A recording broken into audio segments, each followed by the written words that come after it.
Hello friends, welcome to Sunitha kitchen. ఈరోజు మన ఛానల్లో నోరూరించే కోడిగుడ్డు గోంగూర కాంబినేషన్లో కర్రీ చూసేద్దామండి. టేస్ట్ అయితే చాలా చాలా బాగుంటుంది. గుమగుమలాడుతూ పుల్లగా కమ్మగా తినే కొద్దీ తినొచ్చు, అంత బాగుంటుందండి. ఇప్పుడైతే తయారీ విధానాన్ని సింపుల్గా చూసేద్దాము. ముందుగా స్టవ్ వెలిగించి ఒక చిన్న కడాయి పెట్టుకొని అందులోకి 1/2 లీటర్ నీళ్ళు పోయాలి. ఇప్పుడు మనం ఇందులోకి కట్ చేసిన ఒక 4-5 పచ్చిమిర్చి, అలాగే 2 పెద్ద సైజు టమాటాలని వేసి ఒక 10 నిమిషాల పాటు ఉడికించాలండి.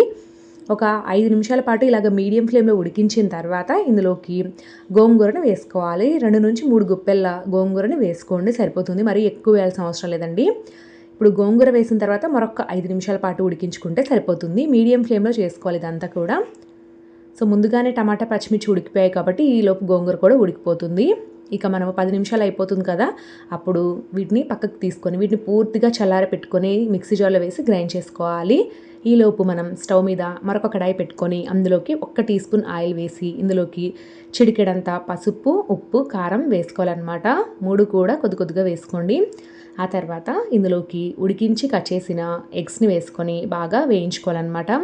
ఇలా సగానికైనా కట్ చేసుకోవచ్చు, లేదా డైరెక్ట్గా మనం గుడ్లకి ఘాట్లు పెట్టుకునైనా వేయించుకోవచ్చు అండి, మీ ఇష్టం అనమాట అది. ఇలాగా బాగా వేయించుకోవాలండి. పై లేయర్ అనేది కొంచెం క్రిస్పీగా అవ్వాలన్నమాట. అప్పుడే కర్రీకి టేస్ట్ చాలా బాగుంటుంది. ఇలా ఎర్రగా వేపుకున్న కోడిగుడ్లను పక్కకు తీసుకోండి. ఇప్పుడు కర్రీకి సరిపడా ఆయిల్ని కడాయిలో మరి కొద్దిగా వేసుకోవాలి. ఆయిల్ కొంచెం ఎక్కువే పడుతుందండి కర్రీకి. ఆయిల్ బాగా వేడెక్కిన తర్వాత ముందుగా ఒక 1/2 టీ స్పూన్ ఆవాలు, జీలకర్ర కలిపి వేసుకోండి. అలాగే 2 లవంగాలు, ఒక దాల్చిన చెక్క కూడా వేసుకోండి. ఫ్లేవర్ చాలా బాగుంటుంది ఇవి వేయడం వల్ల. ఇవన్నీ కూడా వేగిన తర్వాత ఇందులోకి ఒక పెద్ద సైజు ఉల్లిపాయని, అలాగే 2 పచ్చిమిర్చి చీలికల్ని కూడా వేసుకోవాలన్నమాట. ఉల్లిపాయలు కొంచెం ఎర్రగా వేగిన తర్వాత ఇందులోకి అల్లం వెల్లుల్లి పేస్ట్ని 1 టీ స్పూన్ వేసుకోవాలి. అలాగే ఒక రెమ్మ కరివేపాకు కూడా వేసుకోండి. అల్లం వెల్లుల్లి పేస్ట్ని బాగా వేపుకున్న తర్వాత ఇప్పుడు మనం ఇందులోకి ముందుగా ఉడికించి గ్రైండ్ చేసి పెట్టుకున్నటువంటి గోంగూర, పచ్చిమిర్చి, టమాటో పేస్ట్ అంతా కూడా వేయాలండి. ఇలా పేస్ట్ని వేసిన తర్వాత మిక్సీ జార్లోనే తగినన్ని నీళ్ళు కూడా పోసేసుకొని మరొకసారి వేసుకోవాలి. ఈ కర్రీకి ఇన్నే నీళ్ళు పోయాలని ఏమీ లేదండి. మనకి కొంచెం కన్సిస్టెన్సీ అనేది లూజ్గా కావాలి అంటే గ్రేవీ ఎక్కువ కావాలనుకుంటే ఎక్కువ నీళ్ళు పోసుకోవచ్చు, లేదు ఇగురులా తినాలనుకుంటే కొంచెం తక్కువైనా పోసుకోవచ్చు అనమాట.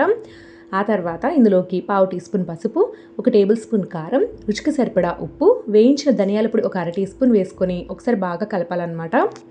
ఇలాగా అన్నీ కూడా వేసి బాగా కలిపి మూత పెట్టేసి ఒక 5-6 నిమిషాల పాటు కుక్ చేయాలి. ప్రాసెస్ అంతా కూడా మీడియం ఫ్లేమ్లో చేసుకోండి, హై ఫ్లేమ్లో మాత్రం పెట్టకండి, అడుగంటిపోతుంది. మీడియం ఫ్లేమ్లో 5-6 నిమిషాల పాటు ఉడికించిన తర్వాత మూత తీసి ఒకసారి కలుపుదాము. కొంచెం ఎగిరినట్టుగా అయింది చూడండి. ఇప్పుడు మనం ఇందులోకి హోమ్మేడ్ గరం మసాలా కానీ, బయట కొనుక్కున్న గరం మసాలా కానీ కొద్దిగా వేసుకోండి. దీనివల్ల ఫ్లేవర్ చాలా బాగుంటుందండి. ఇది ఒక 1/2 టీ స్పూన్ వేసుకొని వెంటనే ఇందులోకి ముందుగా వేయించి పెట్టుకున్న కోడిగుడ్లను కూడా వేసేసుకోవాలి. కోడిగుడ్లు వేసిన తర్వాత ఒక 2-3 నిమిషాల పాటు కుక్ చేస్తే సరిపోతుందన్నమాట. ఎక్కువసేపు చేశారంటే మనం వేయించిన ఆ క్రిస్పీ లేయర్ అనేది సాఫ్ట్గా అయిపోయి అంత బాగుండదు. ఒక 2-3 నిమిషాల తర్వాత మూత తీసి చూద్దాము.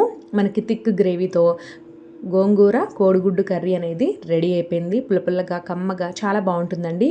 ఈ స్టేజ్లో స్టవ్ ఆపి సన్నగా తరిగిన కొత్తిమీరని పైన చల్లుకోండి. టేస్ట్ అయితే చాలా చాలా బాగుంటుంది. పుల్లగా తినే కొద్దీ తినాలనిపిస్తుంది అనమాట.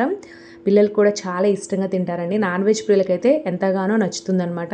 చాలా సింపుల్ అండి తయారు చేసుకోవడం. నేను చూపించిన పద్ధతిలో ఒకసారి ట్రై చేయండి, మీకు బాగా నచ్చుతుందనమాట. సో చూసారు కదా ఫ్రెండ్స్, ఈ వీడియో కనుక మీకు బాగా నచ్చినట్లయితే వీడియోని తప్పకుండా లైక్ చేయండి. మీ ఫ్రెండ్స్ అండ్ రిలేటివ్స్కి వీడియోని షేర్ చేయండి. Thank you for watching.